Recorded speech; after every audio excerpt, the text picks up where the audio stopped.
తన యొక్క సువార్తను ప్రకటించాలని దేవుని యొక్క అభిష్టం.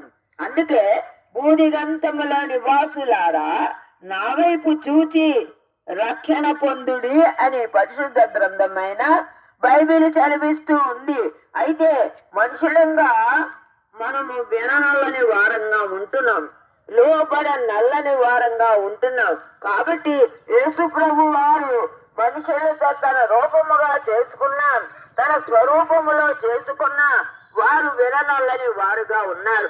కాబట్టి యేసు ప్రభు వారు ఏం చేస్తున్నాడంటే తన సృష్టితో మాట్లాడుతూ ఉన్నాడు. ఏమనంటే, ఆకాశమా చెవి ఎగ్గుము, ఆలకించుము, భూమి చెవి ఎగ్గుము, నేను పిల్లలను పెంచి పెద్దవారినిగా చేసిని కానీ వారు నా మాట విననల్లకున్నారు అని యేసు ప్రభు వారు సృష్టంతో చెప్తూ ఉన్నాడు.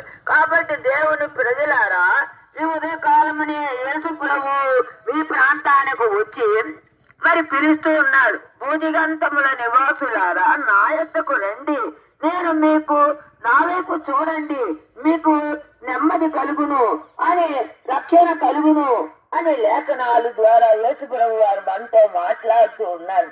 మనము చూసినా చూడకపోయినా ఆయన మాత్రము చూస్తూనే ఉన్నాడు. పరిశుద్ధ గ్రంథమైన బైబిలు ఈ విధంగా సెలవిస్తూ ఉంది.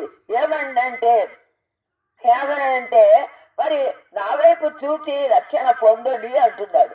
విననల్లని వారంగా ఉంటున్నారు. నా వైపు చూచి రక్షణ పొందండి. రక్షణ